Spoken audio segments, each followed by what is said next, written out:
Bienvenue dans le monde d'Antoine BM, le podcast de ceux qui veulent créer un système au service de leur liberté.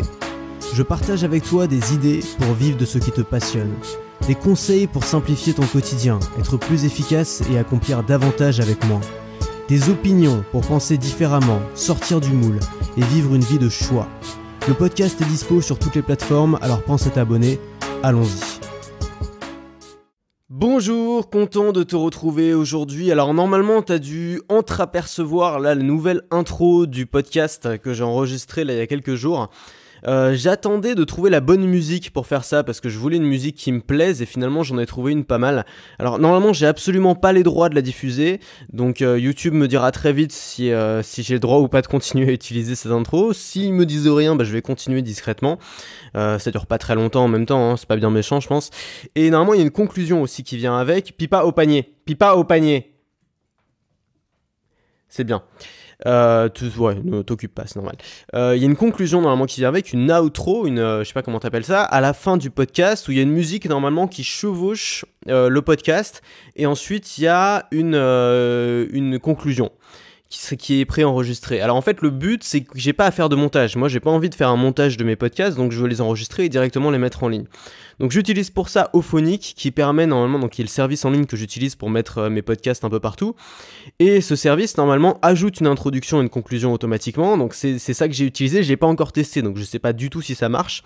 On va voir. Donc si t'as entendu une intro, c'est que ça marche. Si t'as pas entendu d'intro, c'est que je me suis planté. Voilà.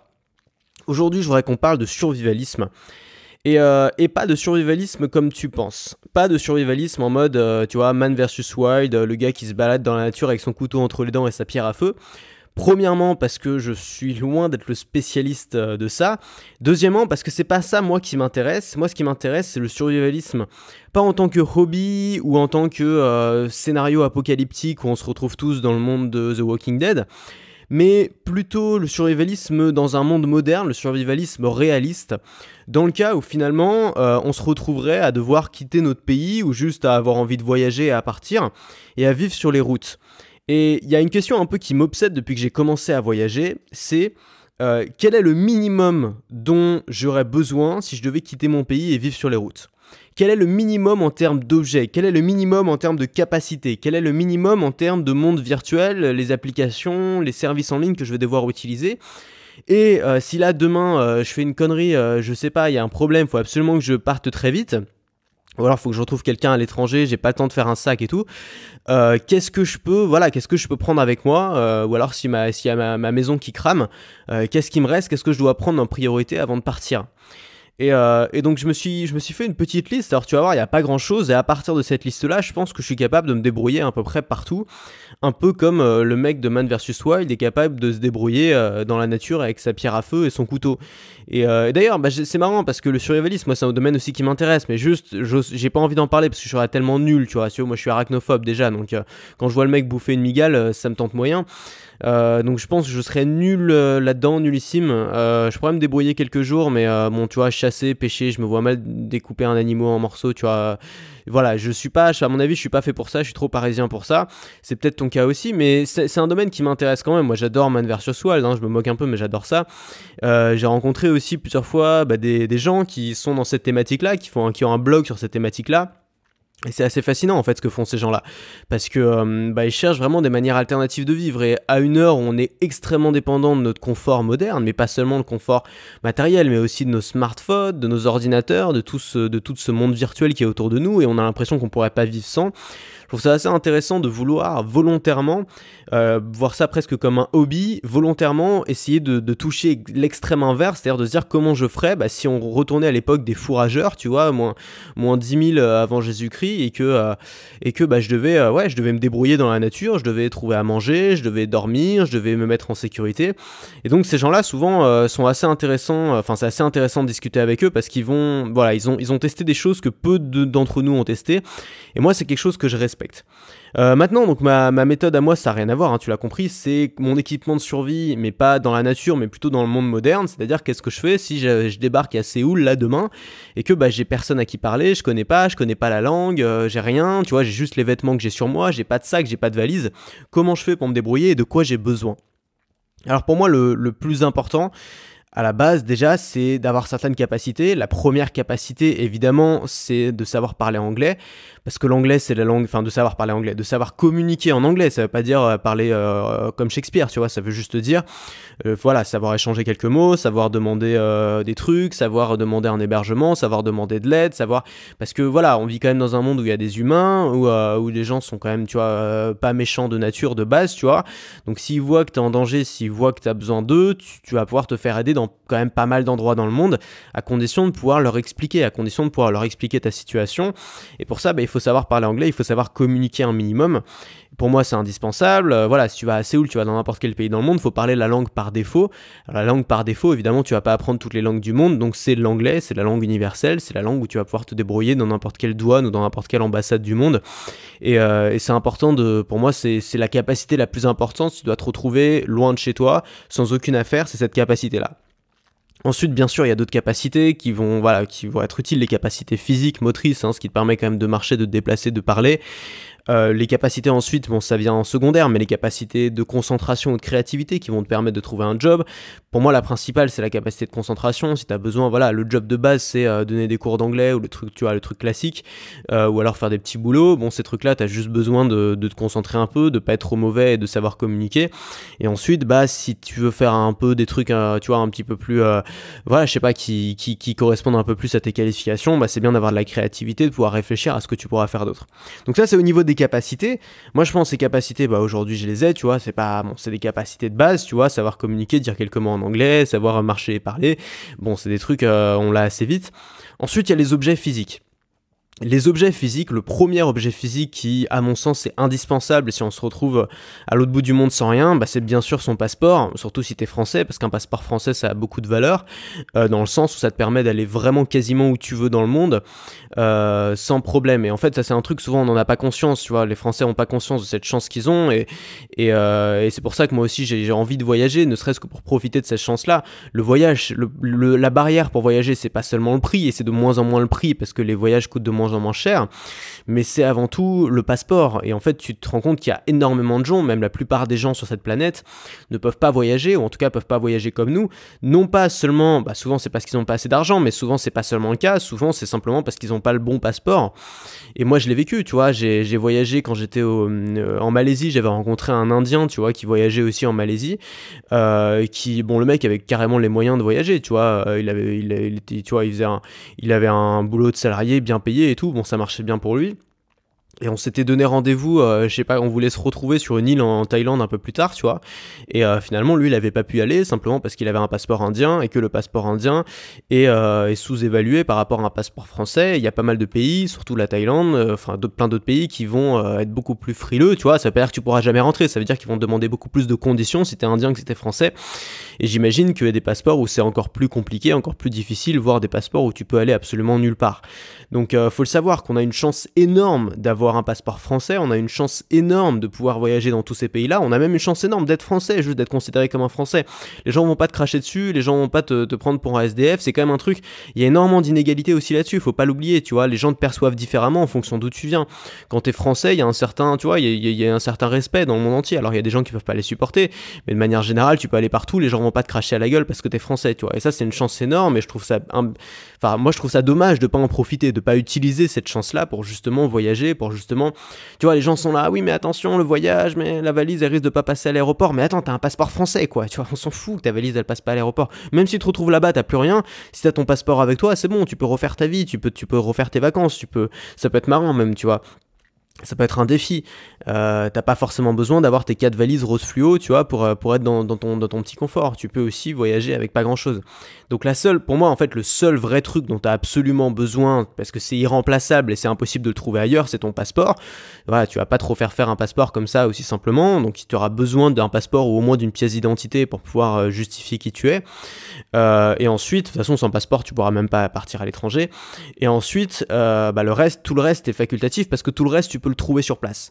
Pour moi, le deuxième truc, c'est l'iPhone, parce que moi, j'ai besoin vraiment d'un iPhone aujourd'hui pour voyager, enfin d'un smartphone, tu vois, ne serait-ce que pour trouver un hébergement, même si on peut le faire autrement, mais ça simplifie tout, tu vois, trouver un hébergement, réserver les billets d'avion, avoir Google Maps, tu vois, c'est un truc, je sais pas comment les gens faisaient pour voyager avant Google Maps, tu vois, c'est un truc qui me paraît complètement d'un autre temps, et c'est indispensable, mais malgré tout, un iPhone, tu peux le trouver partout, je veux dire, il n'y a pas un pays dans le monde quasiment qui vend pas des smartphones, ou même des iPhones, tu vois, c'est un truc que tu trouves absolument partout, donc encore une fois, c'est remplaçable, contrairement à ton passeport.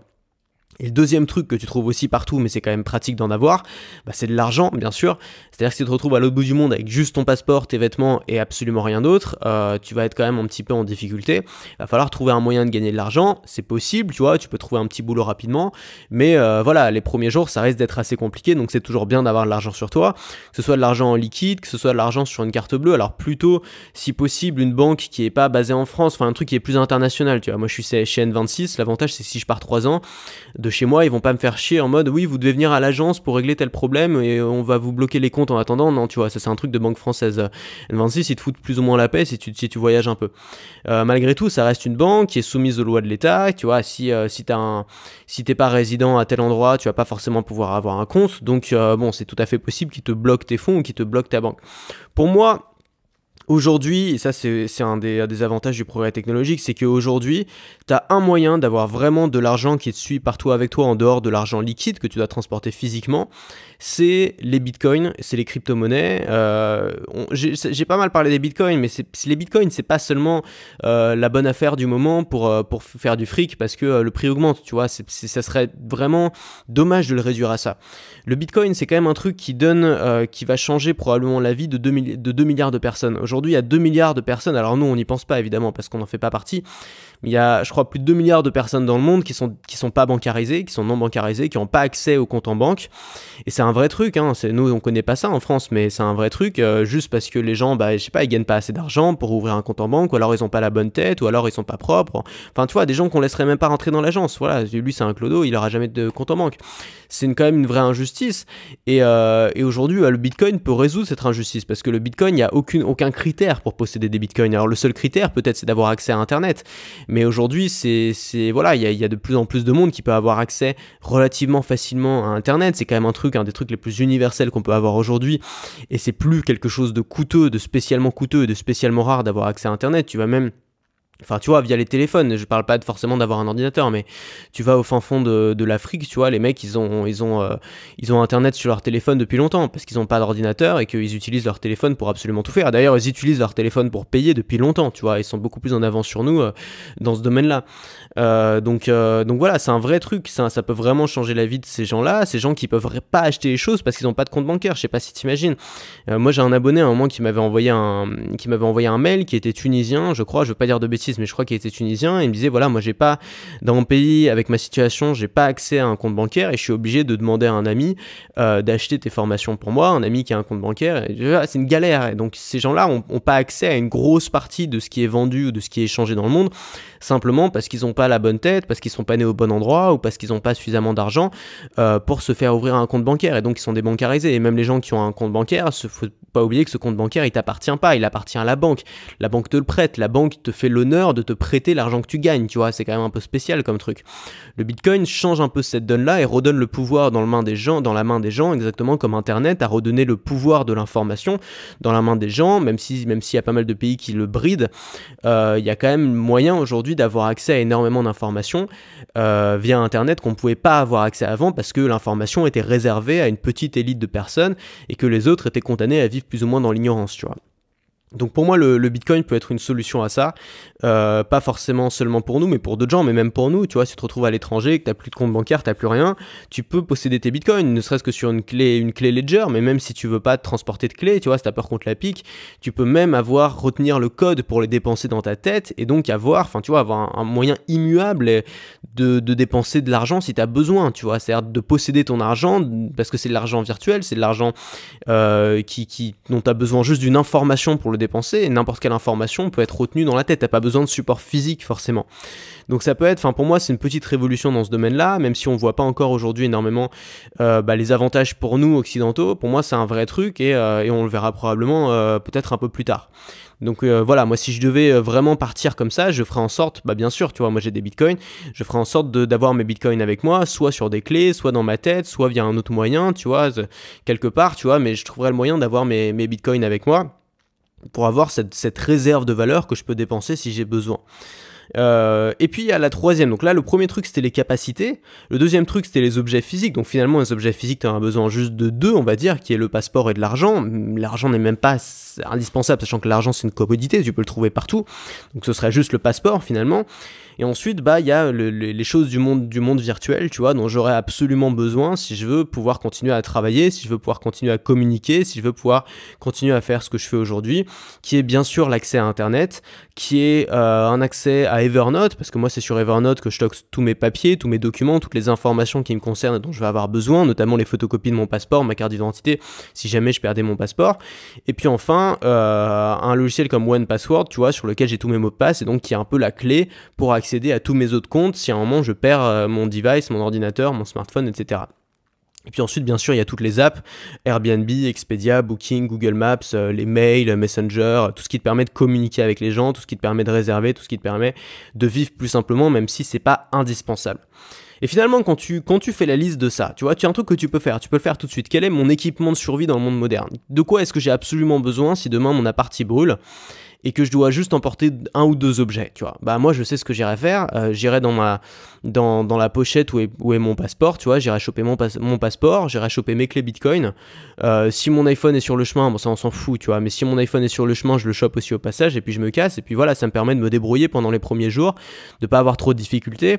Alors en France, c'est sûrement, à mon avis, si ta maison elle brûle, t'as les assurances et tout, il y a des gens qui t'aident un petit peu, tu vois. Tu restes pas dans la rue pendant 4 jours à attendre qu'on vienne te nourrir, mais dans l'optique où c'était pas le cas, voilà ce que je prendrais et voilà ce que je ferais pour me permettre de survivre. Et finalement j'ai sur moi mon passeport, mon iPhone et mon argent. Je peux faire absolument tout. Je peux faire absolument tout ce dont j'ai besoin. Tu vois, je peux me réserver une chambre d'hôtel pour plusieurs mois. Je peux me réserver un logement. Je peux acheter à manger. Je peux me retrouver un travail. Je peux continuer à travailler. C'est-à-dire que l'intérêt aussi, c'est de pouvoir travailler entièrement sur mon smartphone.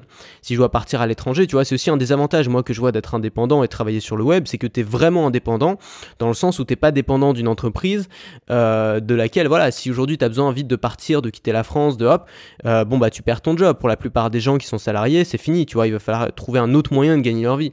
Moi, je peux très bien partir et continuer à travailler sur Internet. Et ça, c'est une chance énorme. Enfin, c'est pas une chance, c'est un truc que tu peux construire, tu vois. Tu peux le construire en travaillant juste sur ton smartphone. T'as même pas besoin d'ordinateur. Justement, je suis en train de préparer une formation là-dessus.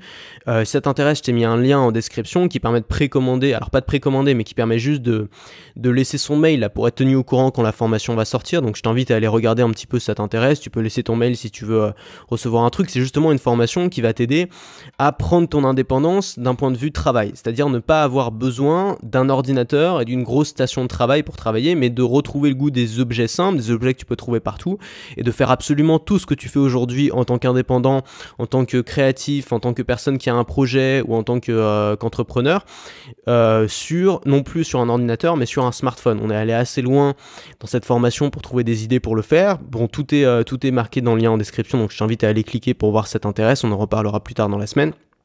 Mais voilà, l'idée c'est d'avoir un objet qui te permet de tout faire et qui te permet de travailler. Moi, si là demain je dois absolument partir à l'autre bout du monde rapidement, je prends mon iPhone, j'ai pas besoin d'autres appareils, j'ai pas besoin de prendre mon ordinateur, j'ai pas besoin de prendre un iPad, je peux absolument tout faire depuis mon smartphone. Je l'ai déjà testé. Là, je pense que je vais me lancer un défi, tu vois, pour me séparer vraiment de mon ordinateur pendant peut-être un mois, pour te prouver que c'est possible, pour te prouver que je peux absolument tout faire depuis juste un smartphone.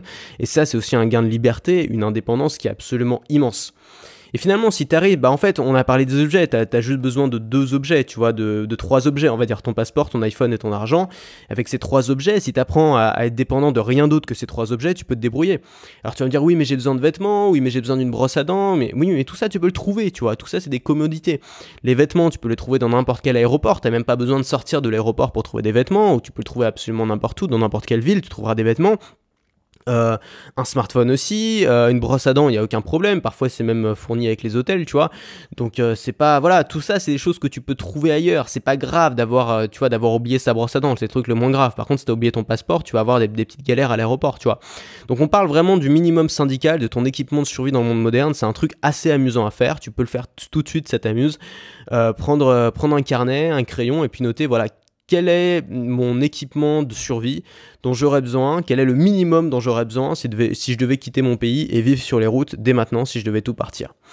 Alors bien sûr, il faut être honnête, c'est-à-dire qu'il y a d'autres choses qui vont t'attacher, hein, on n'est pas des machines, on n'a pas juste besoin de ressources, on a aussi besoin des gens autour de nous, peut-être, si tu as une famille, si tu as des enfants, tu vas pas partir et tous les quitter comme ça du jour au lendemain.